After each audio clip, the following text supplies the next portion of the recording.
This is the HomeTech Podcast for Friday, September 15th from Sarasota, Florida. I'm Seth Johnson. From Reynoldsburg, Ohio, I'm TJ Huddleston. And from Pickering, Ontario, I'm Gavin Campbell. And welcome to the HomeTech Podcast, a podcast all about home automation. No, it's all about the CEDIA show, which we just went to and saw each other at. And of course, Reynoldsburg, Ohio, the birthplace of the tomato. Thanks, TJ, for that fun fact before the show. You're welcome. And I have to tell you, Seth, somebody at CEDIA knew that Reynoldsburg was the birthplace of the tomato. So you can't just say I'm making it up or like nobody cares or anything, because at least one person cares that I've met. All right, well, there we go. One person and TJ knows that. And now you all know. That's the important thing. Now we've educated you. You're welcome. We've done something with our... It's kind of like how we're next to Gehenna, which is the herb capital of the world, but it literally has nothing to do with herbs. So, I mean, take that as you will. We don't have like a giant tomato farm or anything like that. Now, I was in Denver, Colorado, and there seemed to be a lot of herb in that particular part of downtown that we were in. Are we talking about the same herbs? I think it's different herbs, but I think I smelled the same one in the Denver airport bathroom, which I was super confused about, if I'm being honest with you. It just smelled like Canada.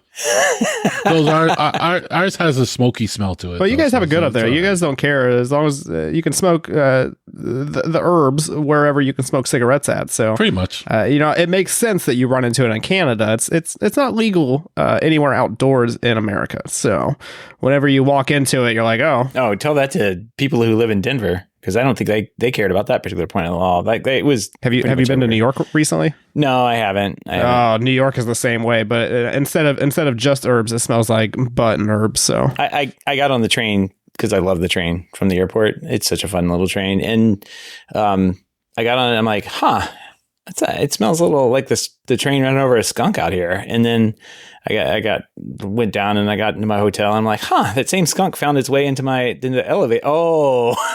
Yeah, it sounds like you're the problem, Seth. I don't really know. If it's following you everywhere, then it must be you. Must be me, right? All right. Well, we're going to get into our CEDIA shenanigans, I guess, here later. This show is going to be a little bit different format, but another big piece of, I guess, news and everything that hit today was the Apple event, and they had new phones and new watches. And I know everyone here is so excited about that. New phones, new watches. Is that pretty much it? I guess really the only thing to talk about that, I mean, they kind of all expected to do everything the rumors were talking about. But I think, TJ, you mentioned USB-C. Like that's kind of the biggest and nicest upgrade, I guess. Like, because now we can just have one cable to charge everything, right? Yeah, well, I'm disappointed in the rumors that it's not going to come with a color-matched cable. I was really hoping to get a titanium white cable with my iPhone, but literally, I as soon as the rumors came out that they were getting USB-C, I told myself I was going to upgrade because I'm getting tired of dealing with many cables. And so if I get rid of my iPhone and I get rid of the wife's iPad, we don't have any reason to use anything besides USB-C. So that is the route I'm going with. I guess my iPad's the only one that still has the old Lightning thing. And as soon as I get the new phone, which I will, it'll make travel a lot easier. Travel, like even going to Denver was kind of a pain, right? Because I'd have all these cables and different charging things. Mm-hmm. Every night I would charge my phone and then I'd forget to charge my phone. I'd like slap it on the charger. Of course, I didn't use it quite as much as I thought I was going to at the show because it turns out I was talking a lot and I lost my voice probably like day 2. And it's barely come back now. I don't know if you guys can hear it, but at least I'm not squeaking and talking like a teenager because I have no control over my vocal cords. It's pretty wild. Well, I don't know if you guys can tell or not, but I'm actually sick. I feel like every time I go to an airport, I get sick, and that happened this trip. So we are dealing with that now. People in airports are gross. Yeah, one of the first things I got was a screenshot from somebody from CEDIA saying they tested positive for COVID. I'm like, awesome. Oh, great. Yeah, I don't even want to test. Don't tell anybody. Yeah. Ignorance is bliss, I guess. That's right. I don't know. The new shots come out next week. Stay home for a week. That's all. You're good after that. Yeah, I don't know if you know anything about what I do for a living, but staying home for a week after I just had 10 days off is not possible. So, yeah. It's kind of disruptive to the small business. Just a little bit. All right. Well, let's jump in. Let's talk about CD and kind of like a few things from the show that we talked that we saw and we did. I guess first up, Home Tech Happy Hour on Friday. Absolutely amazing time. I do want to thank again Grid Connect, Pixel Vault, Menlo Marketing, Chow Mein, and Blackwire for stepping up and big pod and being Home Tech Happy Hour hosts. That was awesome. We had a great time. I think there was like 50 or so people there. It was like bigger than, I mean, there were people there I didn't know, right? Like, and didn't even talk to, but it was like, quite interesting. There was a lot of people I did know, and I was really happy to see, over the years, Richard and Alan from Chow Mein came in, and they're always a good time to hang out and talk with.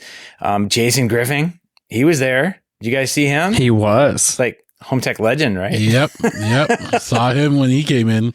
Richard was there, and I also want to thank Richard. He made this amazing like laser engraved sign. I don't know if you're not keeping up with Richard, he's now doing this laser engraving thing. It kind of has like a habit, like Gavin has his habits with the printer thing, but he's got a laser printer, freaking lasers in his printer, and like he made this amazing Home Tech podcast sign. So it's really cool. I've got it sitting right over here on my desk.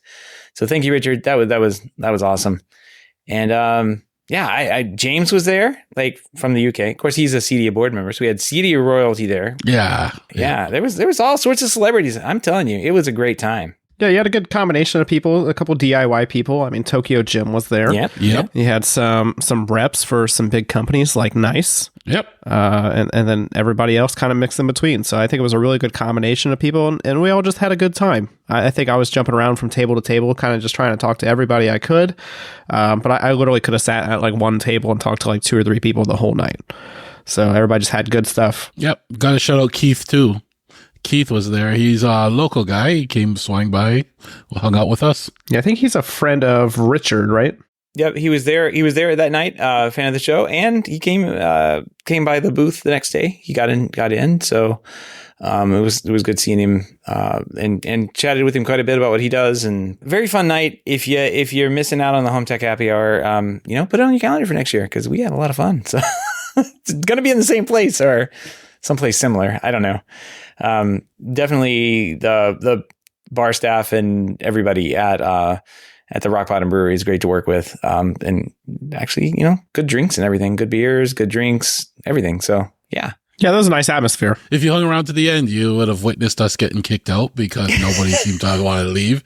And if you hung around even further after that, you could have gone on the ice cream run with us, Yeah. Seth had a craving and, we got some ice cream after. Ooh, that honeycomb ice cream was so good. Okay, yeah. So TJ had the honeycomb ice cream. I stuck with vanilla and cookies and cream to be safe, but TJ had it right. I gotta admit, I had a little pre-scoop of that, and like the next night I was craving it, and so I went back the next night and got some, and then I went back the next day as well and got a pint of it. So it was very good ice cream. Could not resist. Honeycomb ice cream. Good pick, TJ. That's the pick of the week, everybody. I feel like that's the best thing out of CEDIA. So quite frankly, yeah. So, don't tell me I said that. Yeah, we did see some cool stuff at CEDIA, so let's go ahead and talk about a little bit of that. Gavin, I'll let you go first because so you walked around the show, and so first time there, right? So First time there. What was your takeaway from this? What do you think about the show in general? Well, when I walked into the the whole place, I looked, I saw all the lights, I saw all the TVs, I saw all the tech, I saw all the people, and the first thing I thought was, I'm getting COVID this week. That was the first thing that went through my mind. I think you jinxed me then. And I was ready for it. I was ready to take one for the team, So I was all out there. But it was much bigger than I really expected it to be. The first day I got through, unfortunately, I didn't have a comfy pair of shoes. I should have had that. But the first day I got through half of it. So we had a system set up where we went down the aisles and, we knew where we were, and I got through half of it and I was like, all right, I'll cover the second half the next day. I came back and I started where I left off, and then I got lost in the middle of the floor, and it was over from there. I couldn't figure out which way I was going or anything like that. So I just followed people to booths that, they said to go to. And, I just wandered the whole floor, but it was amazing. Saw a lot of stuff. And, I wasn't expecting it to be that big. Yeah, I wasn't either. It was a much larger show than I was expecting. Where I was working all week was over kind of off on the side. And so I kind of had those experiences of getting lost in kind of that middle section fairly easily. Like you kind of just like get buried in there and you're like, oh, where am I? And you kind of look for the Crestrons and the Lutrons, the big booths up front to try and like, oh, there's the front and that must be the back. But yeah, you definitely can get lost in there. And there was a lot of people there this year. I haven't seen official numbers yet, but I'm going to guess they were back up in the 20,000 range. It was a pretty big show. Yeah. Yeah, I know my registration for Nicole and I was in the 20,000s. So I'd be interested to know how many people actually showed up for it. It seemed like they were back to capacity on this one. And, I did hear a lot of good things from other vendors. We were busy the entire time. I could barely get away to like go to the booth next, like Menlo and Pitzelvault were right next to us. Turns out they were like one booth over. And I could barely get away to go, say hi to you guys and talk for 5 minutes and take pictures over there. So yeah, it was a busy show. Yeah, I think every time I went to go talk to you, you were talking to somebody else, and I have to wait around and just stare at you the whole time. I think one time I was sitting in the booth, and who was it, Kevin or somebody else, was like came up to us and started talking to me, and I was like, nah, I'm waiting for Seth. But there is a lot of stuff there. Like I traditionally don't go to trade shows like all day just because I personally get exhausted. I have a set group of people or booths I'm going to go visit, and I go see those, and I'm pretty much done. And Seth can attest to that with my 3 or 4 hours I spent at InfoComm this year. Mm-hmm. Yep. I spent 2 full days at CEDIA, and I didn't realize that there was like a lot of different booths there. Like, I didn't realize Firewall was there, and then several others. So I think it would be almost impossible to like go there and spend any meaningful time at a lot of these booths and still see everything. There's just so many different things going on. Yeah. You really do have to pick your battles on what you want to go see. And then somebody will come over and say, hey, you have to go see this. It's really cool. And it's in this booth over here. And you'll have to go hunt down the booth and find it because sometimes it is cool. Sometimes it's lame. But I don't know. Gavin, did you see anything particularly cool when you were walking around half of the show? Did you see anything cool? Well, yeah, there's a lot of cool products. So I'll touch on a few because we all have our picks. But the Hunter Douglas booth. So we got through the Hunter Douglas booth. We saw their new line of Aura shades.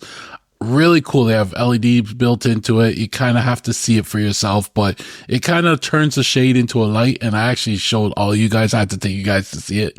So I really like that. But then Richard showed me the Hunter Douglas shutters. So they basically have all the controls to automate your shutters and everything. And that's also built into the shutter. The cool part is it's like you could barely see it. It's built into the base of the shutter. It's as thin as the shutter is, and it's really cool. So like if you're looking for some automated shutters and you have, the money for it, or the integrator that does it, or whoever you have to go through, they have them there, and that's really cool. So, and we got a little interview with them, and we'll probably insert that interview now. CEDIA 2023, we're here at the Hunter Douglas booth with Julie, and you're about to give us a rundown of everything new with Hunter Douglas. Sure. So yeah, Hunter Douglas is one of the leaders in the window coverings industry. We have a lot of different styles of products that go up and down, products that have fabric veins that move and tilt, as well as back panels, a lot of different things. But really what we're showing off here at CEDIA is Aura illuminated shades. So essentially it's 3 shades in one. So you have a sheer front shading as well as a room darkening, but also metallic backliner, and then an actual LED strip that's built into the head rail. So that will reflect down and bounce off of that liner, illuminating the shade from within. So it's really designed to simulate natural daylight, maybe in places where the sun sets at 4, or maybe you're in the Pacific Northwest, or maybe you have an application or a basement that doesn't have as much natural light. As we know, exposure to daylight really affects our mood and our emotions. And so we wanted to be able to offer a window covering that really spoke to all of that. So as you might have already seen in our illuminated experience here, we have it on 3 different product types, roller and screen. We have Sonnet, which is our rolling cellular shade, as well as a Vignette, our modern Roman shades. So that's the big the big thing that we're showing at CEDIA. And again, just with the LED, we wanted to simulate natural daylight. So it's a full white spectrum. And I did the demo. One thing I really noticed I really liked was the LEDs at the top, but the whole shade is illuminated equally. Yes. Right? And it almost feels like it's a light now in your room. It's not just a shade, right? Absolutely. Yeah. And the great thing about it is that the shade doesn't need to be fully lowered for you to take advantage of that LED. So you can use it maybe if you want to really enjoy the sunset, but also have some dinner ambiance or really transition from natural daylight to simulated daylight. It really helps to make that transition super smooth. Yeah. And you could also use it if you have throughout your whole house. Maybe you do have shades that you do get a good amount of light throughout the day. You can just use it as a regular sheer shading or a room darkening back panel and use that light when it works best for you. So a lot of different options. That's what that 3-in-1 solution I was talking about. So pretty incredible. And for the more technical people, I know they have local APIs. It integrates with pretty much everything. Yes. And it works great. I have them myself, actually. So yes. So we integrate with a lot of certainly DIY like Alexa and Google. We also have custom home integrations. So everything from Control 4 to Savant and Elan. We have our whole list on hunterdouglas.com because that list is continuously growing, but we definitely have a lot of the players there. So, and we do have drivers too that we work with. Those who need them, we have those available as well. excellent. Well, thank you very much, Julie, for everything Hunter Douglas. Thank you. And that's it from CEDIA 2023 Hunter Douglas booth. Okay, so that's all about their new line. The next booth that I got to check out was the Josh AI booth, and they had a demo room where you got to go in. But Josh AI made a huge announcement about their new hub, and basically it's now becoming a controller for the home and less about voice alone with them. And the price point, I think they said it's $599, puts them in a whole different category now and makes them very attractive to a lot of dealers. So Alex was doing the demos in the room. He's in our hub there, and he did a really good job at showing off what they did. But we did also get an interview with them, and this is them talking about their new hub. CEDIA 2023, we're at the Josh AI booth with Tyler here, and he's going to give us an overview of everything new with Josh AI. Awesome. So what we're really trying to drive at this CEDIA is Josh as a control platform. Most people understand us as voice. We still believe we're the leader in voice. We still believe we do it better than anybody else out there. But the important thing that we're trying to drive is make sure everyone understands that that's just one feature of what we do. So understanding our native integrations and what we do within our native integrations, understanding our UI, how dynamically we can change an environment, how we're going to be the easiest to deploy, the most reliable and the most cost-effective control solution for you guys and your clients. The other piece on this is, we've released a new product and we call it the Josh 1.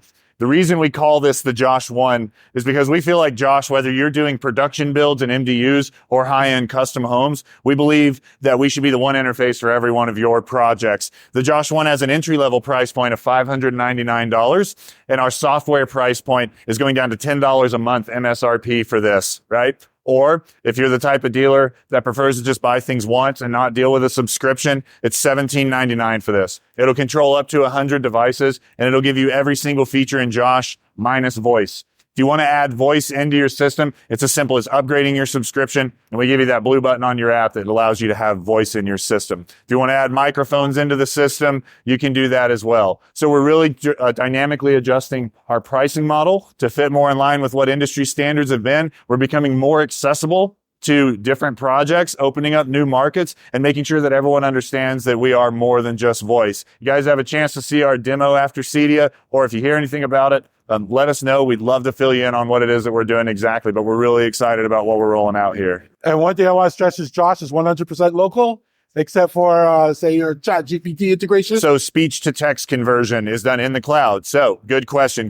We have a lot of common misconceptions that we don't leverage the cloud. You absolutely have to leverage the cloud with a Josh system. It's required to work. Now, the key to that, we're not data mining. We're not exposing any identifying information to third parties at all. We use third parties only for speech to text conversion, and everything goes through our servers where it's stripped of identifying information before it hits that third party. You will not see your Amazon cart fill up with something that you were talking to your friends about when they have a Josh system in their home. It's not our MO. Our MO is to be the best way to interact with your home technology. Excellent. Thank you very much, Tyler. Yeah. And once again, that's Josh AI. You can get more information on their website. Awesome. Appreciate you guys.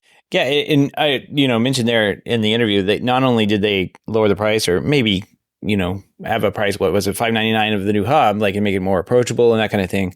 They also changed their subscription model. So like, you can do the hub just as a control system, which is interesting. We were all kind of talking about, there's been a lot of that like low rumbling, like before the show, like Josh AI has really positioned themselves. Like during that summer announcement, they were like, oh yeah, Josh AI really looks like a control platform now. They were really talking about it. So they started that little, I don't know, rumor or positioning then, and now they just leaned square into it. But they lowered, I don't know if they lowered the prices on the hub, but they've changed the model of the subscriptions, which, I mean, I think that's really going to open them up to be way more successful and a bigger player in the industry moving forward. It's very interesting. Yeah. So I looked forward to see where Josh AI goes from here, because like I said, that price point is really competitive. So, and compelling. I mean, like you don't, I mean, you can, it's still expensive. Don't get me wrong. Like nobody is going to, who's like, oh man, am I going to get this or am I going to get the $39 Echo? Right. Like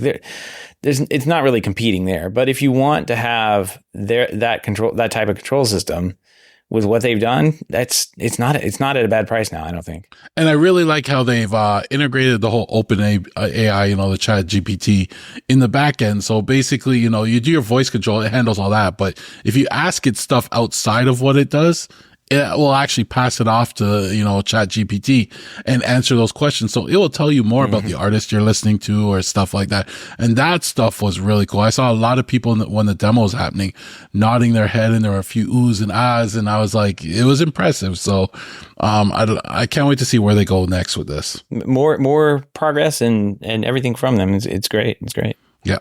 And the last thing I'll touch on is a product called Swidget. Now, this is a Toronto company, so I have to represent, right? Like and we've talked about them before on the show, like passingly. I don't know, Seth, if you ever remember, but Swidget is actually a device. It's like an outlet, right? You have your outlet, and then the middle of it's cut out. And in that little cutout, you can put in other little devices. Oh, yeah. Right? Yeah. So they've actually expanded their line now. They have I think they have switches now where you have the switch on top, and on the bottom you can slide in and out devices. They won, they announced 4 things. So they won the 2023 CE Pro Best Video Product Award for their HD video insert now. So they have a little insert that does video, so if you could put that in your Switch.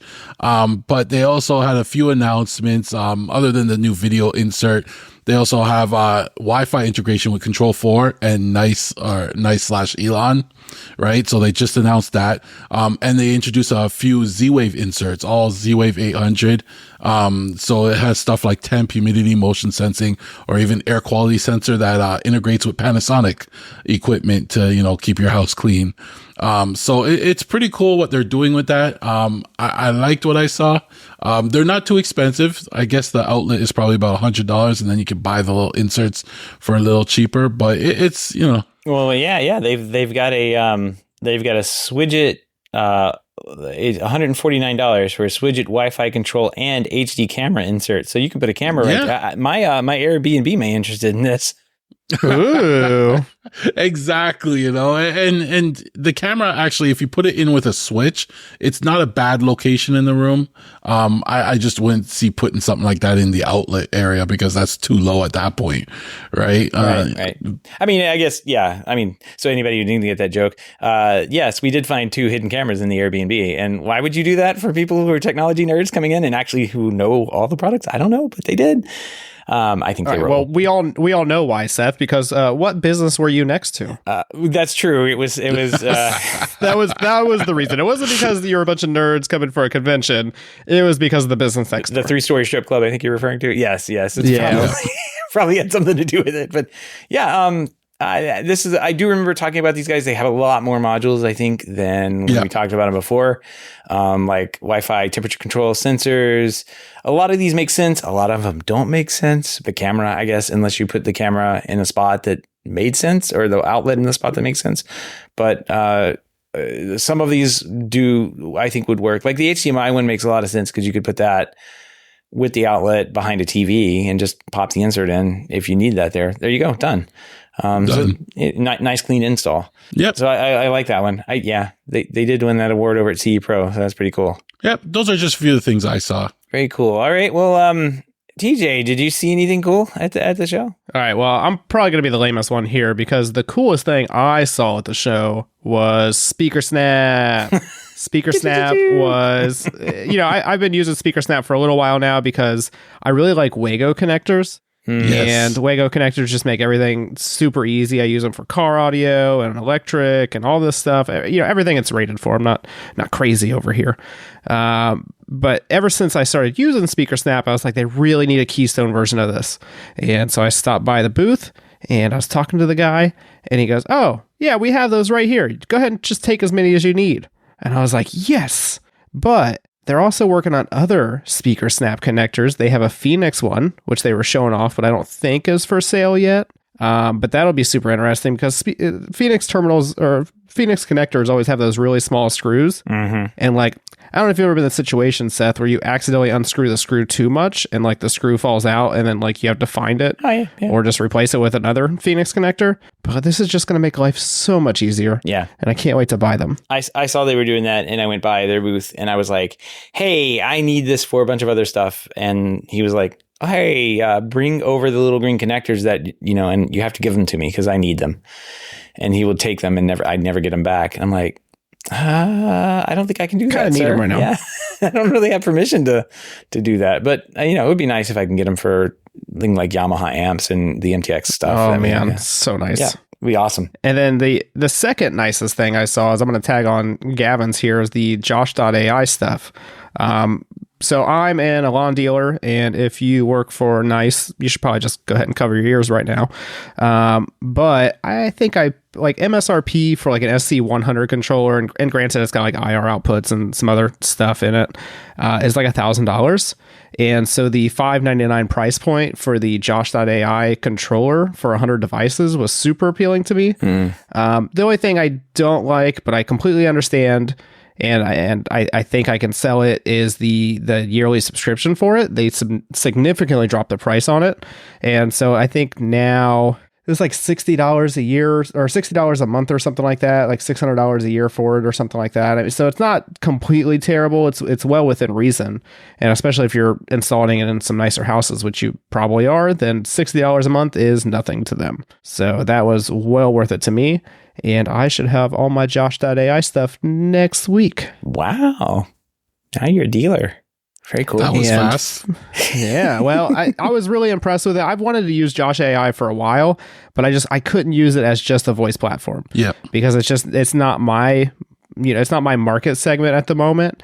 But now that I can sell it as an actual automation platform and I can pair it with an Ava remote, which is totally useful now, then I think I'm good. So yeah, the Ava remote's very compelling. That's was right next to their booth, and I went over and saw it with Richard. Did you guys get some hands-on time with that? Yeah, it felt really nice. It feels similar to the previous remote, whatever they're calling that one. I think that's the Ava Home, I think. Totally could be butchering that. But this one has physical buttons on it, guys. Well, kind of. The button. Well, they are physical. They are what do they call it? Tactile feedback buttons. Yeah. So you got to describe this a little bit because it looked like the old remote with the touchscreen at the top, right? So just big giant touchscreen, looks like the square candy bar type remote. And then there was actually below it where the buttons would live, right, is I don't know how to describe it. It's like a little screen with another touch screen, I guess, but it was raised in the middle. It had a circular indentation, or not indent, it's outdent or whatever that would be. Concave. Yeah. It's so you could feel convex. I don't know. The difference in that circle would basically, if you put your thumb there, you naturally slide over to the center of it. But that screen could be dynamically changed to what the functions of the buttons were, in the top left corner, top right corner, top of the button. You could move it around. It would change with whatever you were doing. So I meant that when I saw that and put actual hands on it, because Raphael had one he was walking around with and showing me, it was amazing. It actually works. It was really, really good. So yeah. I think it's a home run for them. Yeah, and it's super nice because just like you were saying, it changes depending on what you're actually using it for. And so like the good example was like if you go to like the TV or whatever, it'll show the volume on the left-hand side, and then on the right-hand side, you might have like channel up and down or whatever. But then if you switch to Apple TV, there's no reason to have the channel up and down. And so it replaces the channel up and down buttons with like fast forward and rewind. And like it just does that per application. And like it's got a cool little animation on there. Like when they switched to Spotify, it changed the little ring to green and it was kind of moving around and stuff. And it works like a directional pad. So if you hit the top of it, you know, it'll go up and stuff like that. So it just feels good in the hands as well. That nice metal that they have going on, it feels like it's got a good weight to it and everything. So I think this one's really good. And it's paired with an actual hub now, guys. So you can use it to control your TV. Yep, they were calling it the brain, right? So there's a little IR. It's actually, if you're familiar with well, we can't say it's the same company.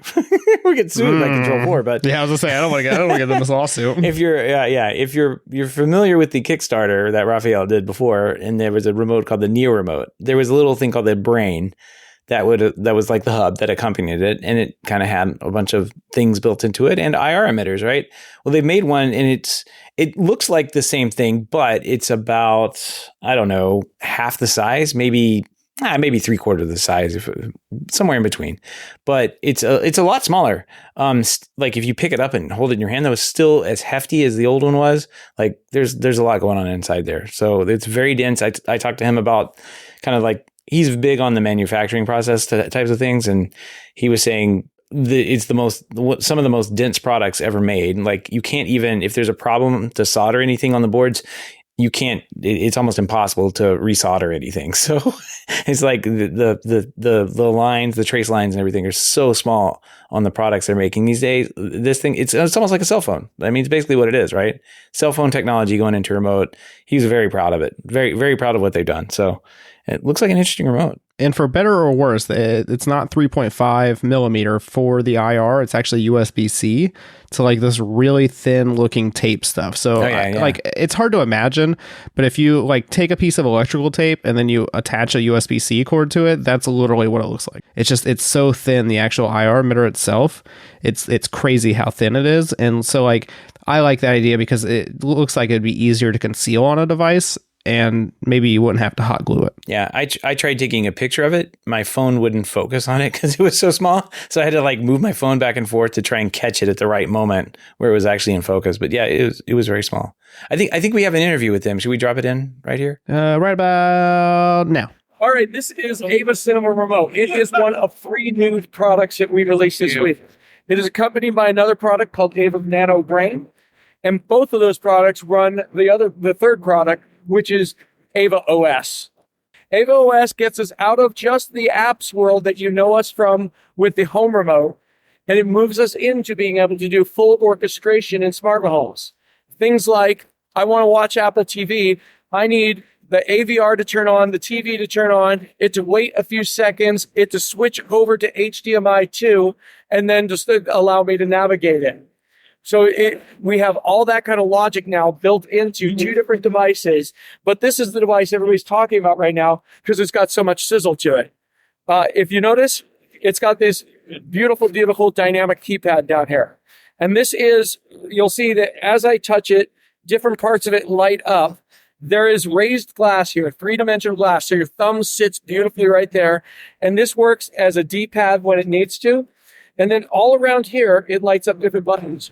These are not just touchscreen buttons here. This is actually a click-based thing here. You feel it click, and it's got this feeling like the engineering on it, to me, the mechanical engineering, reminds me of like what you find with like a European sports car.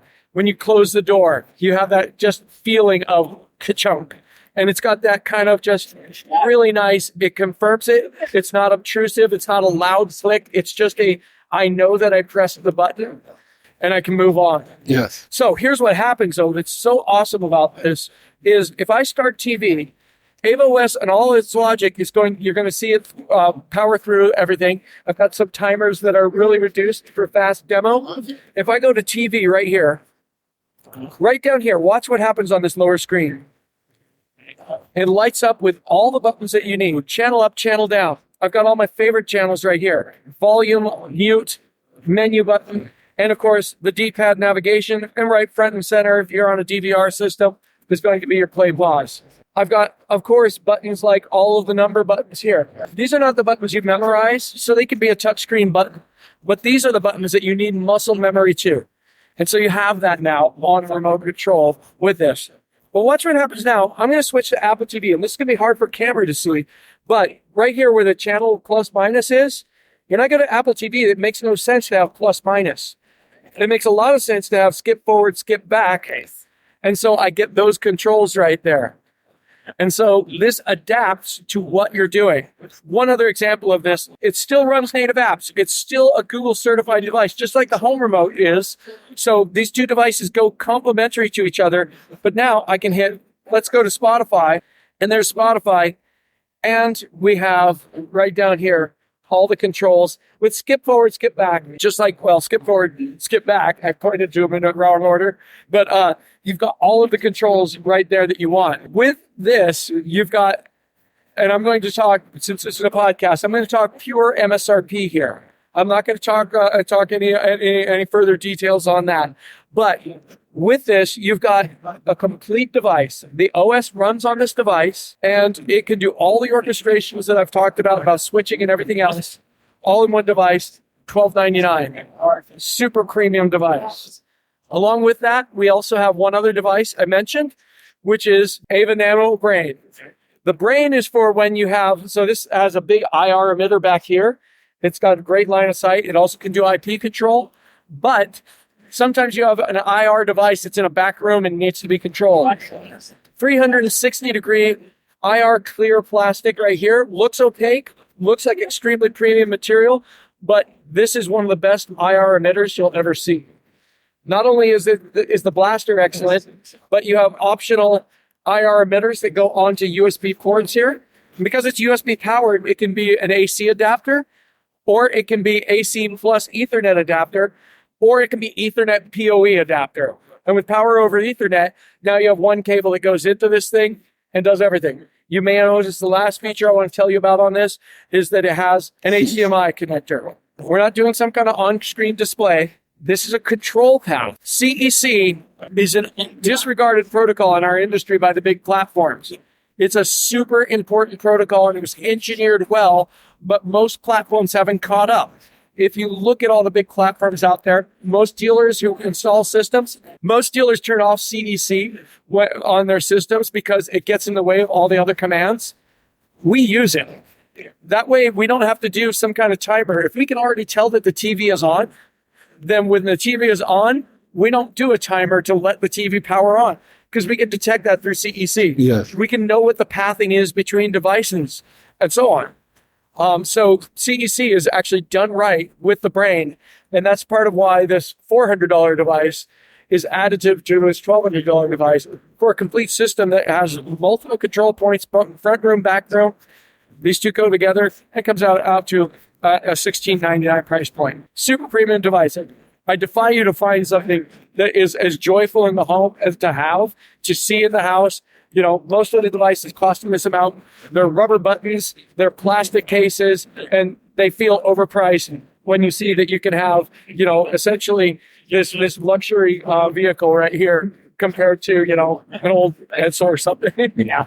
So that's my whole victory right there. Well, they're making cool products over there. I'm excited. I'm excited to see what they do in the future, barring this crazy lawsuit that's going on between one of the major industry players and they're kind of in there with Josh AI at the same time. But it seems like that's a pretty good. All right, so there was a lot of conversations at the show, you know, about where dealers are always like fluid, right? They're always looking for what's next and what's coming up next. And it seemed like a lot of guys were like, Crestron's still not shipping anything. I mean, I guess they kind of are, wink, wink, maybe. But like everybody I talked to is like, I would be a Crestron dealer, but I can't buy product until maybe Q1 of next year, which if you're a small business owner, that's too long. Like you can't go that long without selling product. So that's a problem. So there were a lot of guys there. They're like Crestron and they're like, I'm looking for the next thing. And it seems like Josh, Ava Combo and Nicer seem like they're pretty good spots to pick up a lot of dealers who are looking for the next thing. So good on them. Yeah, I think once Nice kind of finishes their transition that's going on, they'll be a lot better off. They showed off some new, obviously the new HR40 remote, which I have 2 on order right now. I'm excited to get those. But they also showed off their new shades. And granted, it was CEDIA, and there's a lot of noise going on and stuff like that. But they did sound really quiet, guys. And the pricing was really good. I'm not going to talk about pricing right now because I think it's still being finalized. But like really good, especially for how quiet they are and all the selections and everything you got. The only thing that was a little weird to me was that they don't have their own controller for the shades. They're using the Bond Bridge. Which is like an established product and everybody likes it and everything like that. But I just found that kind of fascinating. Yeah, why reinvent the wheel? That's what I say. Well, why? that's true. So I know you don't want to talk about pricing, but like on a sliding scale of like one side being like the Lutron and then one side being I don't know, IKEA. Like where does nice end up in there? So I haven't done a direct like side-by-side comparison, but like the rough one I did was roughly half the price. Oh, wow. And so like Lutron, if you ever like looked at Lutron shades or you've sold Lutron shades or anything like that, they're like the uppermost level of shades. And so you're automatically going to spend like $1,000 for a Lutron shade. Like you can get cheaper ones, but let's be honest, if you're going to go for a Lutron, you're probably going to buy the nicer ones and you're probably going to spend at least $1,000. I can tell you that the one that I looked at just for the demo purposes was half of that. Wow. And so as long as it's got good battery life and it is actually quiet, I think it's a really good competitor to Lutron. Well, I remember their press release. It's not just battery life; they had hardwired options and everything. So I don't think that I remember seeing that in the press release. You're looking at me like I'm crazy, but I remember we talked about it. And you're like, it is only battery, but well, I think maybe they are coming out with hardwire, but hardwire's not out yet. Maybe that's what it was. Okay, I don't know. I don't remember right now. But we can drop the interview here for the remote. We talked a little bit about the remote and the shades. The star of the show right here, the new remote. It is a new remote control. Yeah. Everybody's excited about it. Yep. So this remote control, I could start talking now. Absolutely. Talk about whatever you want. All right, excellent. So new remote control, it's our HR40 remote control. It's really a premium remote for controlling the entire nice home management solution. So anything that you would want to control, temperature, lighting, even video and intercom. And that's some of the unique features that we've added to this remote control. But before I get into those features, one of the unique things about it, I believe, is that we spent a lot of time on the form, fit, and function of this remote control. It feels really good in the hand. The materials were custom selected. We've selected the way that the design looks to get this really nice, elegant feel to it. It's an elegant and it's a premium remote. It should feel that way. And I think as consumers pick this up, they're going to feel that same commitment to the quality of this product. From this remote control, though, a lot of unique features. So unlike other things that are in the environment as well. So intercom's a great feature. So from a front doorbell camera, I can answer the door and see full motion video on the touchscreen on the remote control. What's even better, I can actually interact with that person at the front door. I can understand what they're doing, and I can open and close the door from here at the same time too. So really great way for you to be able to interface. Second thing that we're able to do is we can view cameras. So IP cameras around the house, we can view on this as well. If I turn the remote into landscape, I get a landscape view of the cameras.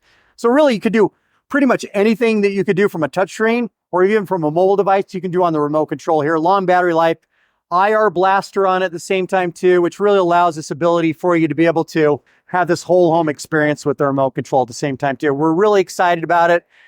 Dealers that touch it are excited about it. Consumers are more excited about it shipping this month. So pretty exciting product. Perfect. Yeah, and I'm a lawn dealer myself, or NICE as they're now known. Am I expected to get this by the end of the month, or are we still a little bit far out? So we're starting shipments at the end of the month. Nice. So we're taking an order when they came in. I would say that the response has been overwhelming. So we'll try to catch up to where everybody's at.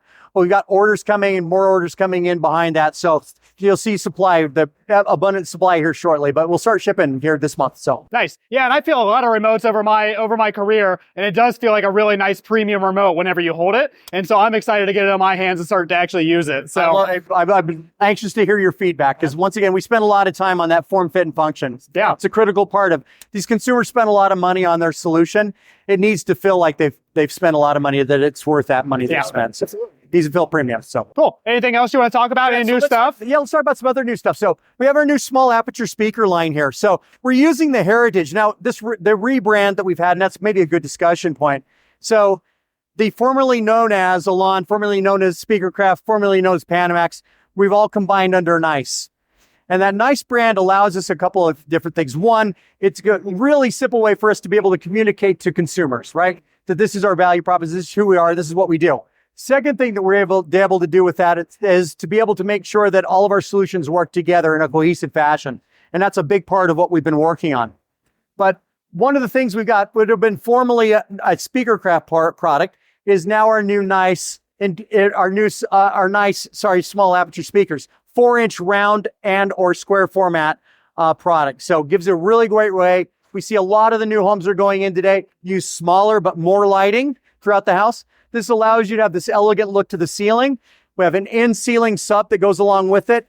They sound fantastic. This 4-inch speaker is a true 4-inch speaker, goes into a 4-inch hole. It has a 1-inch tweeter on it, which is unheard of in that size form factor. What that means is a better quality, full range of sound that you're getting out of it. And then with the sub, you really get this really premium experience for distributed audio. Yeah, that's bar none. Set of matching amplifiers we have to go along with at the same time too. So that's exciting. Next topic, sunshades. So Nice, the company that that acquired Nortec, 23 years of history in building quiet shade motors. A lot of our shade motors are used in a lot of the other solutions you're going to see around CEDIA. We decided, you know what? Our dealers need a great offering. And so we said, let's offer a blind and shade offering to them, right? It gives them the ability to be able to go in, get maybe a piece of the business they weren't getting before, but offer a premium solution to their customers at a reduced price from maybe some of the competitors. And I think that's the premium option that we're offering.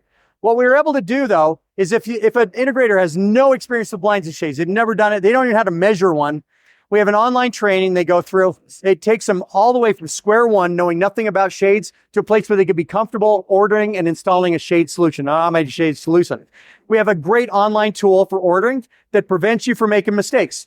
If you choose a fabric and this size motor, this size bend, it goes, that doesn't work, it's going to stop you. So you don't order something that you can't get. It's going to be exactly what you want. So we step you through it, allow you to really get a great solution from the placing the order to deliveries around a 3-week turnaround. So really quick. Yeah. Premium experience for blinds and shades. And that's a growing category that we see in this industry is automated shading. So we think there's a huge opportunity for that. So yeah, really excited about that. Yeah, and I've heard them too, and they're very quiet compared to some other shades that you hear. Quietest in the industry. Yeah.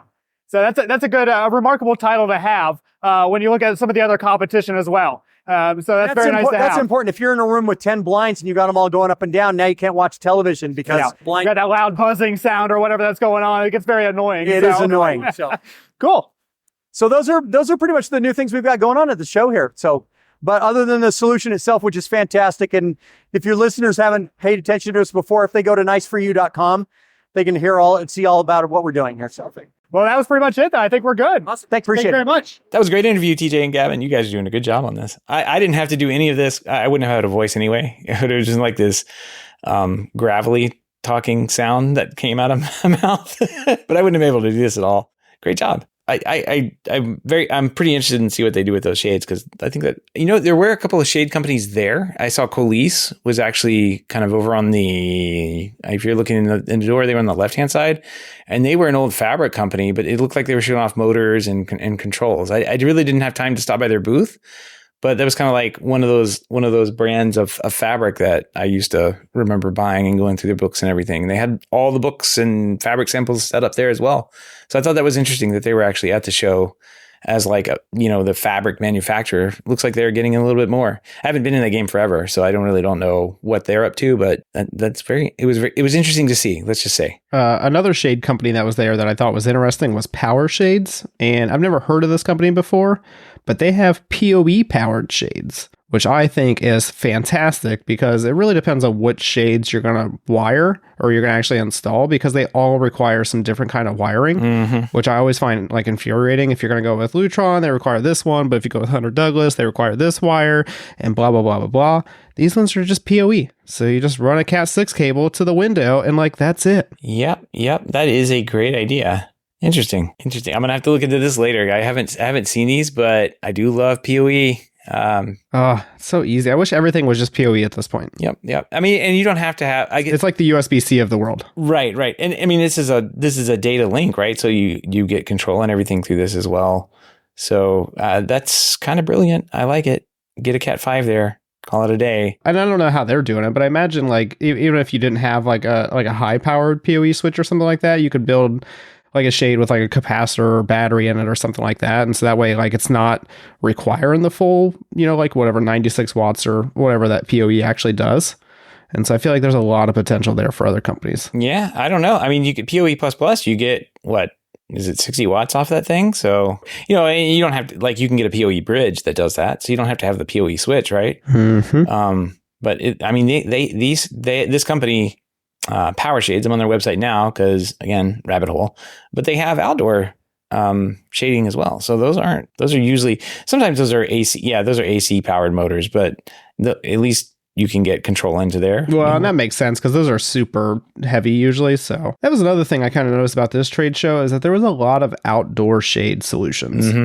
And I don't know if I'm just now noticing it. Maybe I'm paying more attention to it because I actually sell shades now or something. But there was like 5 or 6 booths that were advertising outdoor shades. Yeah, there was one right next to our booth. I can't remember their name, but they had they have the track sliding shades, the ones with the tracks on each side for outdoor. I don't know, everything, mosquito netting, privacy, all that good stuff. I didn't see any more, but I really wasn't looking for shading. So my bad. No, nobody ever really is, to be fair. So yeah, it's something you just kind of have to have. Someday you're sitting there and you're trying to eat your breakfast and the sun's shining in your face, and you're like, man, I guess I need shades. Oh, I need to turn off my Aurora shades. Hold on. All right. Well, let's move on here. You guys have one more thing in here that you saw, and I saw this thing. I walked by it. It was towards the back of the show. The CC TV, the motorized rich person. Gavin's going to have this on his yacht TV. Like this is, we've talked about this crazy thing for years now. I feel like we have talked about it for years. What you guys actually talked to him? What did you think about this? They had the small version of the TV at the show, and that thing looked huge, right? But he said they actually have bigger ones than that. And it's impressive. It's very bright. It's very clear. They only folded it up a few times a day. And it seems like every time they did it, I happened to miss it. Whether we were doing an interview or I got distracted by a impromptu wedding at the show, we always seem to miss when they folded it up. So I'm really upset I never got to see it actually in action. I got to see them rotate it at one point. We thought they were going to fold it up, and then they turned to us and they said, nope, that's still an hour and a half away. And I was just like, it was depressing. We stood there for like 15 minutes hoping they would just press that button, and nope. But it's an impressive TV. It is like $200,000 to $300,000 for that TV. So yeah, it's not cheap. Plus the installation, it's going to cost you quite a bit. But whoever's buying that is probably not worried about any of that. So if you're looking for a big foldable TV, I highly recommend you go check this out. And we got an interview where they outline everything. We're just going to drop that in now. CEDIA 2023, we're here at the CC booth, and this is a big foldable TV, but I'm not going to talk about it. I'm here with, is it Gareth? Correct. I'm here with Gareth, and he's going to let him give you everything about it. So what we have here is a 144-inch horizontal lifting CCTV. It's an outdoor TV. It's designed for some very high-end residential clients. The principle being is it folds away. So we've got an extremely bright micro LED screen, can be used and viewed in direct sunlight, all weather conditions, it's waterproof, and it will fold away at the end of the day, completely discreet underground. So it's a super exciting product, a unique concept. Here we go. And just a question about the underground part of it. What's the enclosure like? Does it have drainage? Is it custom made? Yeah, everything's custom made. So what we do is it's about 3 foot deep. We'll lower in a very high grade fiberglass container with drainage built in. Depending on the circumstances of the installation, we might need to put a heater in there or a water pump or something to get rid of humidification. Then the water will drain away, IP65 rated, safe and secure. And temperature ranges? Temperature ranges, well, in my money, I took Celsius, in your money, Fahrenheit. I'm a Celsius person too, don't worry. So we go down to minus 20 or up to plus 45 degrees. Oh, about Canadian weather, yes. Yeah. Oh, that's great. And all the outdoor screens have got a weather station. weather station designed to kick in if the wind exceeds certain regulations. The TV will protect itself and fold away. Oh, so it's it has some smarts built in It's too.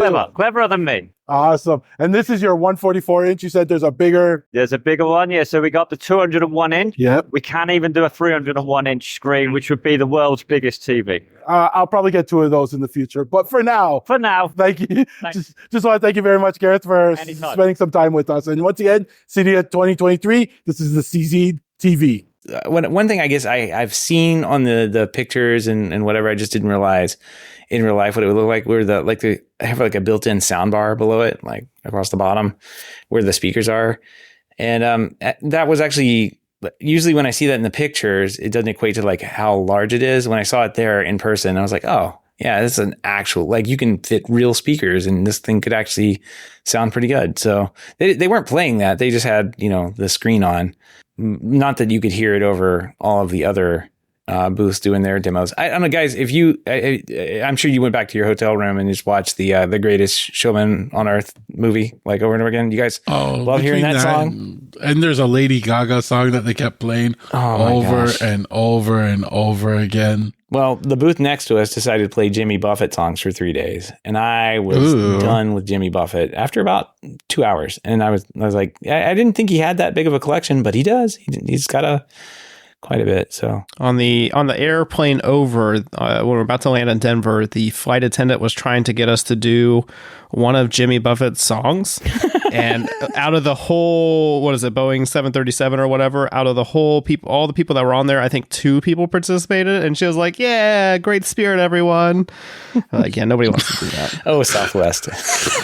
I think one of the coolest things about the CC, minus the fact that it's a giant foldable TV, is that it's basically like a video wall in the way that it like comes together, and it's got the different panels and stuff like that.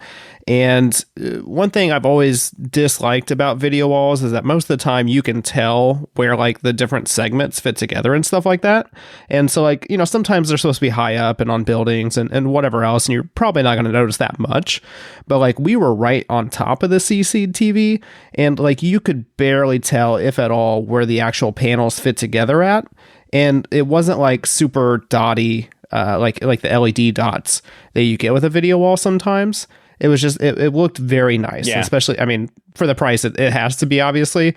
But like that was one thing I was really impressed with on that one, is just how good it actually looked. Yeah, the new like lower than 0.09 pixel pitch things, or 0.9 or whatever they call it.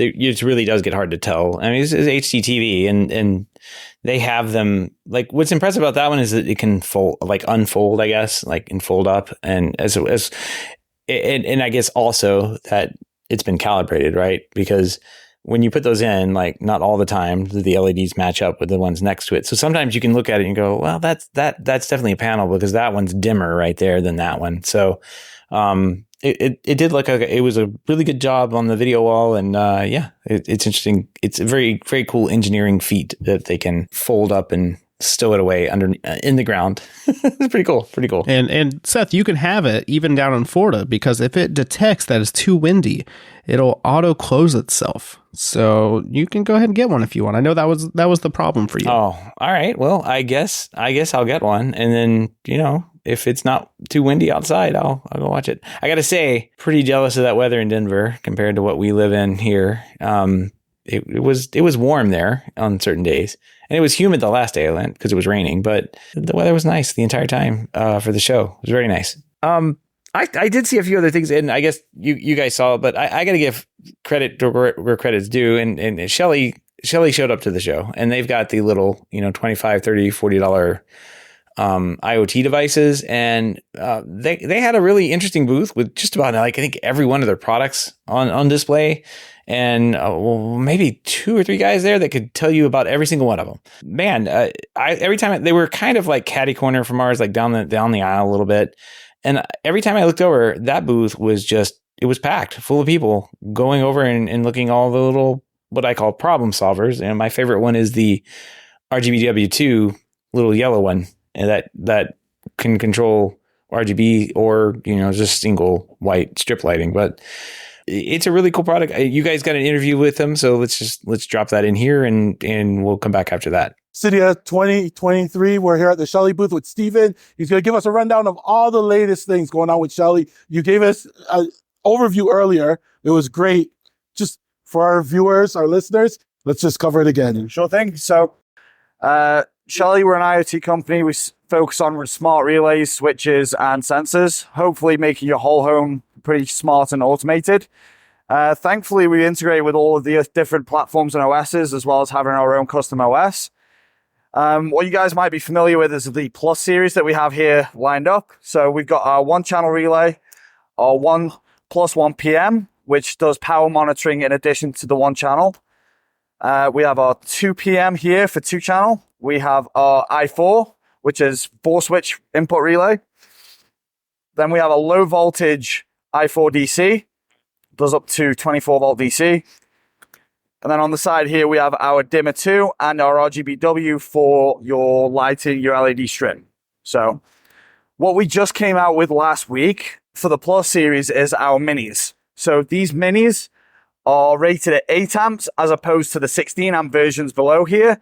And they have the exact same functionality. And what these guys will do is create any smart outlet or switch into a Wi-Fi switch. So that way you guys don't have to worry about, trying to jam those big pluses into a wall box. Yeah, and I like how they're all basically the same size too, no matter what you're kind of going to do with them. Yeah, and essentially, looking. Yeah, I think it's so tiny compared. Yeah, exactly. So, but what we've got here is some of the Pro versions of the pluses. So here you've got your Pro 1, your Pro 1 PM, Pro 2, Pro 2 PM. They have the exact same functionality as these guys, except they are DIN rail mountable into a hard enclosure, and they also have LAN capability. So not only do they have the regular Wi-Fi and the Bluetooth, they're also able to be hardwired in. So they have that security on that end as well. So that's like how compact it gets in there with it. Yeah, but you can imagine to just see from here with the wiring. Just when you throw one of these minis in there, there's a lot less to fight with. Right here we have our brand new wall display. This is using the Shelly OS, so you'll see the same thing that you'll see on the app. So you've got your favorites, your temperature, humidity, your on-off switch for the wall display. You'll have all of your devices listed, all of your scenes, and all of your groups. So basically, it goes into a single wall box. Right now, we're just getting the plate fixed so that looks a little prettier. So the key thing is these are all locally controlled Wi-Fi. Nothing goes to the cloud. Instant response. They report back to whatever controller you want. It's great. Yep. And it's all on a 2.4 gigahertz frequency, so you don't have to worry about 5 gigahertz or anything like that. So. I know some Wi-Fi devices too, they have a problem with the mixed signal, so the 2.4 and the 5 gigahertz. Are you seeing that a lot with your devices, or does it not really matter as much anymore? It doesn't really matter as much anymore because we are dedicated to 2.4. Okay. So it doesn't even try looking for the 5, which is that very helpful. Yeah. Over here is where our sensors live. So here we have our new blue door and window. So you throw that onto a door, onto a cabinet, onto a closet. The kids got the kids' Christmas presents in the closet. You got a door and window on there. If they're going in there. But these guys will all communicate with the relays or any other system. Here you've got your humidity and temperature sensor, and here is your plus humidity temperature sensor. I like that sensor. Display, that's very nice. Yeah, it's a nice display. Now this guy here is the Shelly Flood. It comes with 3 contactors. The way that this activates is if 2 of the contactors are triggered, that will send a notification to the OS. With that, what we've done is we created one of the new kits here, which is a leak and valve kit. So say this gets triggered. You've got a leak somewhere. What that will do is it'll communicate with your Pro 1 PM, with your power monitoring. That will turn on, which will then trigger this power supply to turn on, turn the solenoid on, and that will turn the water off for a 1-inch or a 3/4-inch valve. This, from leak detection to shut off, is roughly 2 seconds. So it's very efficient. Now, is this a retrofit solution and you're basically just taking the knob off the pipe, or is this like a whole bracket that you're replacing? You have to clip the pipe. Okay. Yes. And unless you've got bigger pipe or smaller pipe, you would need an adapter, but it's the same flow. So that's what you need. Yeah, that's pretty much it, guys. And you guys can find us on Shelly.com. It's got all the products listing. We're available through Blackwire Design right now, URC Direct, and Digital Bay Tech out of Florida. So, all right. Just want to thank you, Stephen, for introducing us to everything Shelly. And that's it for now. Thank you. Thank you, guys. There they go. I mean, so and one thing I got to mention because it's pretty awesome. You guys didn't get one, but like the swag bags from Shelly were pretty awesome. Like I don't want to rub it in again, but like seriously, are you rubbing this in again? Yeah, I'm already a little salty. Yeah, so. I hardly got any swag here. Like I don't know. We talked to him like 5 times and never got any kind of swag. Yeah, I got one of these like metal cups that it was in the bag with a t-shirt, and I got a Shelly hat, which I wore back in the plane somewhere. Because I came home with 2 pens and a bottle opener. I had screwdrivers, the pens. I had a Shelly sticker, which my daughter was elated to find out was not only a sticker, but it was clear. You could see where I thought it was white with the Shelly hoodie. So she put it on her iPad. She thought that was exciting. And then there was a pen. There was a Shelly smart dimmer thing.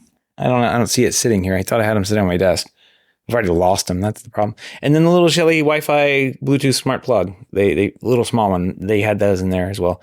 A significant swag bag that I know a few people got because they came into our booth and I'm like, oh my God, you got one? And then I told you guys about it. You guys were angry and didn't. I don't know if you went back and demanded one, but no, maybe you should, no. No, that's not our style. We just went and talked to them, but they never offered it to us. So I was walking by the Ava booth and the guy was handing out Ava swag bags to some people there, and I was like, all right, let me go talk to that guy. Oh yeah. So I went and talked to him, and I was there for a little while and talked to him, even though I already talked to somebody before. And when it was all done, he shook my hand, and I was like, where's the swag bag? I was like expecting a little something for my time, right? I talked to you. Give me stuff. Yeah, right. Yeah, no, I walked by the Ava remote booth and they were doing a giveaway and I had no idea what it was, but she had to toss her business card in there and she was like fumbling around. And so as she was fumbling around, like put her hand in, I just ran up there and tossed my business card. And it was me and one other person. So like right at the last minute I got in and they gave away like 5 toolkits and then they gave away an Ava remote, which I thought was pretty cool. But I did not get any one of those. Unfortunately, because the Ava remote looks pretty good. I'm not gonna lie. I spent the first day doing a scavenger hunt, and so my distributor is Davis Distribution. I think they're in like West Virginia, Indiana, and Ohio right now. Yeah, East Coast. They're part of a bigger group called, I think, Powerhouse something. I don't know. Yeah. I've never heard of that company, to be honest. But they had a scavenger hunt where you go around these different booths and you scan this little QR code and you answer questions or you upload, a picture, a selfie at the booth or whatever. You learn about their products and all that good stuff. And then I think it was like every 15,000 points you got a free spin. And so I didn't know what the spins were necessarily for. I knew that the top prize was like a 77-inch Samsung OLED TV. And I was like, well, that's good enough for me. Let's go ahead and do it. And so I think within like 2 or 3 hours, I just Nicole and I literally just walked around to all the booths, scanned the QR codes. And like, as people were like trying to talk to me about their products, I was walking away because I was like, I'm just here for the points. Leave me alone. And so I did the scavenger hunt. I got like 12 spins or something obnoxious. And I won like a container of 100 speaker snaps. Nice. And I also, I won some other stuff. It wasn't that exciting. But I also won a Phase Tech 8-inch subwoofer that has been shipped to me. So now I have to find a reason to use the subwoofer somewhere. Just hook it up to your TVs. Well, one of the 2 TVs. How am I going to do that? I don't know, TJ. I have a Sonos Arc. You're an integrator. I already have a subwoofer. I don't. Whatever. I'll find some reason to use something. So in my quest to find anything in the show, I think the biggest miss at the show was the OnlyFans booth over by I guess it was a booth of fans, which is pretty incredible. Like it was OnlyFans that they had there, not OnlyFans that you're thinking of, but it was just fans. I guess WAC Lighting kind of put it on. AI Spire or Aspire. I really don't know how it's pronounced it, but they had an OnlyFans booth there. And what was really cool is they just had a bunch of like modern looking fans that had built-in controls that were controllable through an automation system, which if all the hacks and everything that have been done over the years, even like the Bond product we talked about earlier simply exists so you can control those canopy controls. Like I can't tell you how many times you sit down for specifying time and you're like talking about lighting control and they go, yeah, I want some fans in these rooms. And maybe not where you guys are, but in Florida, like there are fans in every room. And you're like, canopy control, like it's all you can do. So having an option to have some like decent looking fans that are controllable, that you can sell through the dealer channel makes total sense. I'm surprised that no one has done it already.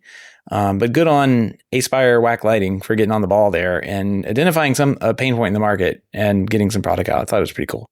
Did you guys see the EVVR automation thing? Did you guys see those guys? They had a pretty large-ish size booth kind of back in the innovation area.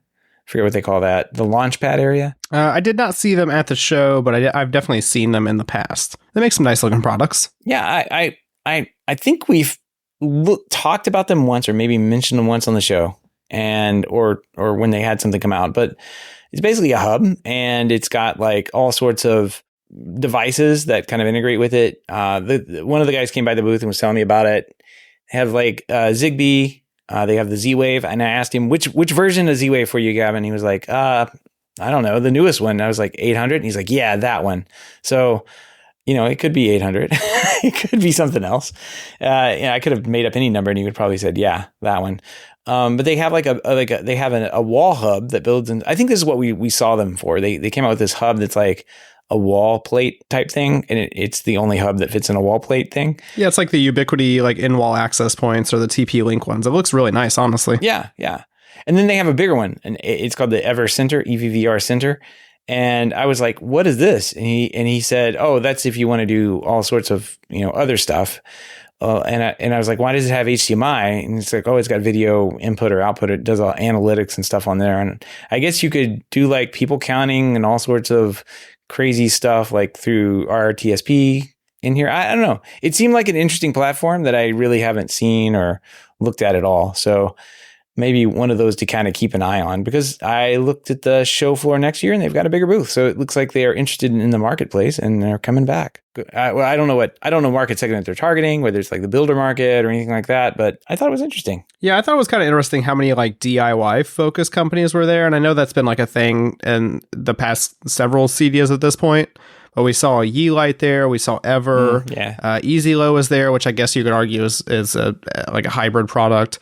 But there was a good amount of DIY focused products there that I would never, ever see like an AV integrator installing. So I thought that was kind of cool. We've said that for years, like, oh, this is a pro show and it only has these pro level products. But like, ever since I've been going to CEDIA, that's been like the thing that people have talked about, like, oh, Doorbot's here, and all of a sudden it's Ring and they've got the biggest booth wasting space on the floor. Like, and did you guys swing by that thing? It was like a neighborhood. They set up an entire neighborhood. Giant with like literally nothing in it. I mean, like they had like a small little like house set up and like a construction area set up, but like there was so much wasted space there. It was crazy. It's so expensive to do. They could have made that booth half the size and still done the same exact things. Yeah, exactly. And it was so large and so much wasted space. There could have been like 100 people in there, and it would have been like, oh, that booth's empty. Why isn't anybody at the ring booth? It's so sad. They basically. If Sony or like Lutron had that booth instead, I think it would have been better. I haven't seen them to see what the actual size comparisons are, but they actually filled up their booth, so it's hard to say. Well, yeah. Anyway, moving on from those guys, I used to see a little company called, back in the innovation area, I met this guy, talked to him quite a bit, Mirror Lighting. They were on the very back row, very end. This is where I love to hang out. But I talked to Stefan Mertic. He's kind of like the president over there. And it's like literally an integrator developed and owned company, basically solving a problem of low voltage lighting and getting that retrofitted back into a home. He basically started the entire company because he was trying to dim this customer provided chandelier, and the little lights, no matter what LED lights he would get, the chandelier, they would flicker, they wouldn't work no matter what he tried, no matter what lighting control system he tried. So he just set out to basically make his own products, and they've got some pretty cool stuff. It's really well thought out. All basically integrates with Control 4 at this point, nothing else. But kind of one of those things that's like built out of a need, and it looks really nice. 38, I think it was 36 volt and 48 volt fixtures and lights available. So you could really like almost take this product and retrofit it back into any house, like being that high voltage too, 38 and 48 volt, 36, sorry, and 48 volt. It was funny. It was like the wiring requirements go way down. I mean, you can run 22.4 to some of the lighting fixtures in this house. And it's like, the voltage is fine. It gets there because it's so high. So very interesting, still low voltage lighting and some really neat products I'm going to have to check out in the future. I've got his number. I'm going to give him a call about some stuff to work on together with. So, really cool. Those are the kind of companies I really like to find, little small ones like that. They're doing really cool stuff. Let's see. And then my pick of the show, and I'm going to give James Radcliffe a shout out on this, because at the HomeTech Happy Hour, he shows up and I thought he was pulling my chain. He showed me this picture of him holding this little speaker. And this speaker he's like, this is the most amazing thing I've seen at the show. And I'm like, what is this? What is this thing you're showing me? And it looks like something that your grandmother had, like a tchotchke or something from like, because it was gold. It was like, looked like something like that from like the 1920s or something like that.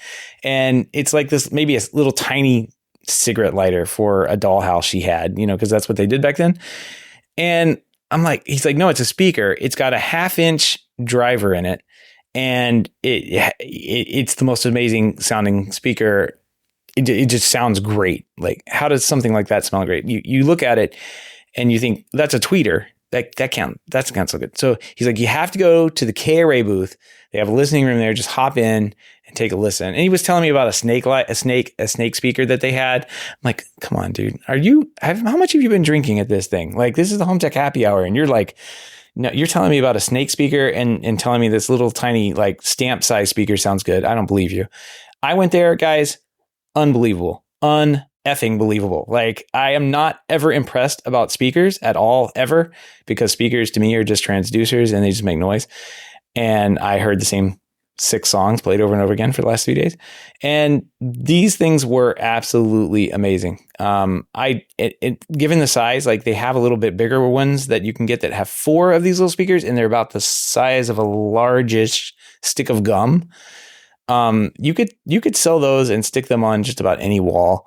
And I don't think any architect or I don't think anybody ever noticed that they were there. They would just disappear into what you could force these things to disappear. They come in a bunch of different finishes. The ones we saw, I have a picture of, I'll put in the show notes, is gold and it kind of stands out, but like they had black, they had like brown and different finishes to match other stuff. Unbelievable sound. Like there's a little bass unit that goes along with it.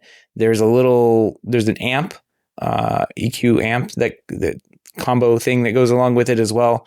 And for stereo sound in a room, I don't see how. I mean, sounds way better than any soundbar I'd put up against it. Like even the Sonos ones, like, just sounded better. And it's stereo sound. It's not surround sound. They had a surround sound setup in there of a little bit larger. Like they had soundbars that were 1/2 inch wide by maybe 7 or 8 inches. So they were showing that off as well. But I don't think I would care. Like, it's just like these magic speakers, they disappear on your wall and your setup, and they're just magic. Like, they physically did not look like they should be able to do what they were doing. And I think they were breaking some law of physics somewhere to make these things work. So I don't know if you guys got it. I thought James was just pulling my leg. Like, I thought he was lying to me. And no, he was right. He was right. They sound great. They look great. And I don't see how more people aren't talking about K-Array, because K-Array is a very large company in the pro sound market. They do like the line arrays for concert venues and that kind of thing. And they are just like everyone else. They're starting up a residential division as well. So that's what you get. And James was not lying about the Snake speakers as well. They had a thing called the Anaconda that was this giant speaker thing that you could basically plug in outside, fully weatherproof. It just looked like a rope, like a giant black rope thing. And you could hang it from something or hang it in a tree or whatever. And like, I think it was like 130 decibels, 100 feet away or something crazy. Like, it was insane. It sounded great too. Like it was wild. So KRA, keep an eye on those guys. They're breaking the laws of physics. And I can't describe how much that seeing it and hearing it messes with your head, because it should not be able to do what they're doing with it. There's black magic. They've done something here. There's voodoo involved, I'm pretty sure. Yeah, I was a little disappointed I found out about that Friday night, because we were not going back to the show Saturday just because we were leaving at a certain time and there was other things we wanted to do in Denver. But I 100% would have went and checked this out if I knew about it. Because like you said, it looks like a toy. Like if somebody told you that was a speaker and it sounded good, you would laugh at them until you actually heard it yourself. I did laugh at him. Like, I was like, James, come on. Like, let's lay off the bourbon. Come on, man. You're drinking too much tonight. And no, he was actually right. He told me, and I should have believed him. He's a smart guy. All right, I think that's going to wrap up our post CEDIA show coverage. It was a lot of fun, especially getting to meet you guys in person, hang out a little bit, and take pictures. I wish. So what I'm going to do between now and next CEDIA, Gavin, we're definitely going to have to get you back, because you got to come back to CEDIA. Yeah, you got to come back. We're gonna get you here again. I like the wife though, but you got to leave her so that way you can spend some money. I know. Maybe don't bring her the first day, but bring her the second day, just so we can help spend some of that money. She really likes you, TJ, and I hope she doesn't listen to this episode because she's gonna hate. I don't know why she likes me. I don't know why either, but she said, TJ and Nicole are cool. She liked them. She was probably just saying that about Nicole. Yeah. She just decided to let me in there. I said, what about Seth? And she's like, who? Oh, that guy! Oh, barely saw that guy. I saw him once. Yeah, she's like, I didn't see it. I've got to work on hiring a bunch of people, so I don't have to work the booth, and I can be away. But yeah, we were short staffed, as it turns out. We should have had maybe 3 more people, and I would have been able to do all the stuff. Yeah, easily. The best part was I got to meet a lot of people that you've either listened to their podcast or we've talked in the hub, with them or anything like that. You got to meet a lot of people. Even with the companies, when we were in the Josh and I finally got to meet Alex, Alex has been in the hub, and they remember you. And I was just like, I was blown away because I'm just a regular, I'm not a dealer. I'm not an installer. I'm not like anything. I'm just a regular guy there, right? I'm just a podcaster, I guess. Right. And it was great. Like that. I had a better time than I really was expecting. Yeah, no, it was a great time. Even the limited time I got to hang out with you guys was awesome. And, next year, definitely hope to do it more. It was great seeing everybody and just getting out and hanging out. HomeTech Happy Hour is just a great time too, because you just get to sit there and chat, and not necessarily about what you saw at the show, although that does come up, but like just about everything else. And that's always fun to do. So yeah, it was a good time. Yeah. I think they're in the HomeTech Happy Hour. I don't think I really talked about the show at all. I talked about everything else. I talked about the podcast or products or whatever it was. Yeah. So that was really worth it. Obviously CEDIA is good and all that stuff, but I think the HomeTech Happy Hour was like the reason to go to CEDIA. Yeah, I agree. I'm surprised you remember what you talked about. Wow, that's messed up, Gavin. I remember everything about that night, kind of. I still feel bad about spilling a beer all over Rose. So you know what? It's not the first time. Luckily, it was only like a quarter full. It's not the first time it's happened. Where she's had a beer spilt on her. So it's all right. Like she called off the lawyers. You're all good. Don't worry.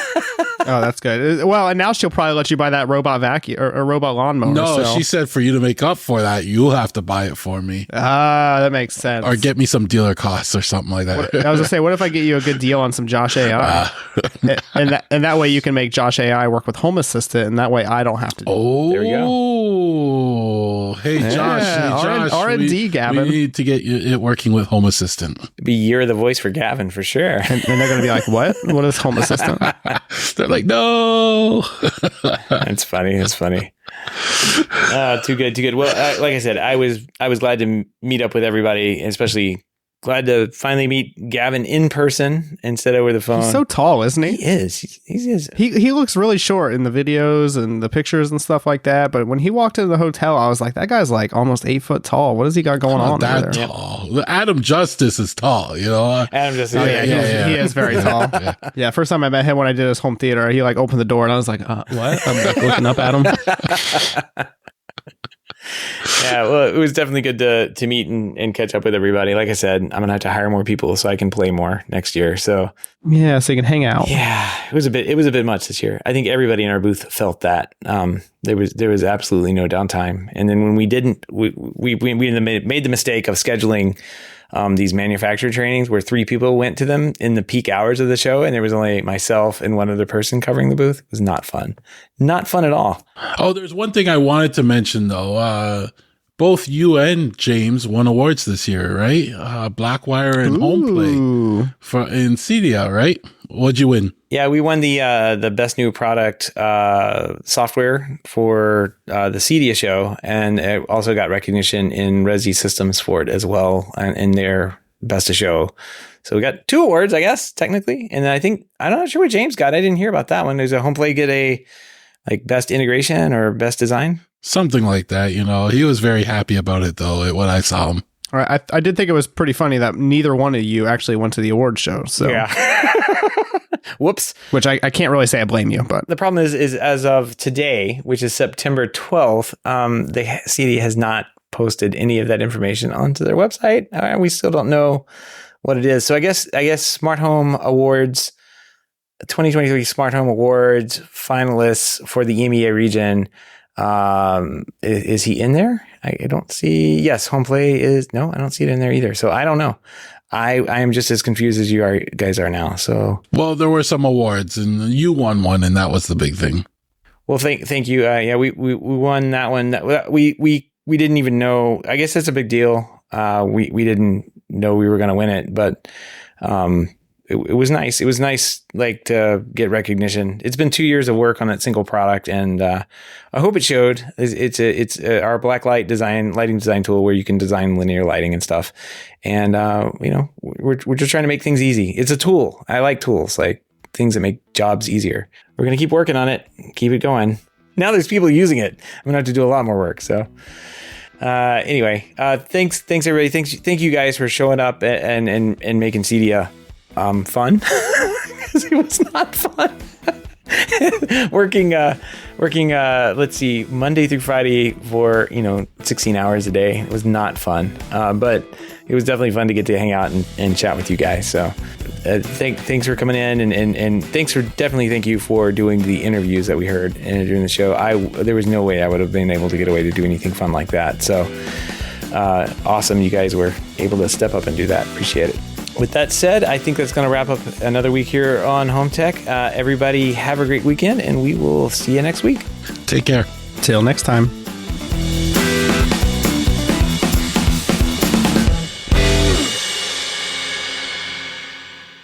Those speakers are sweet looking. Don't put that part in. That's definitely going in. Nope. Don't put that. I'm just listening to the after show. Don't put that in.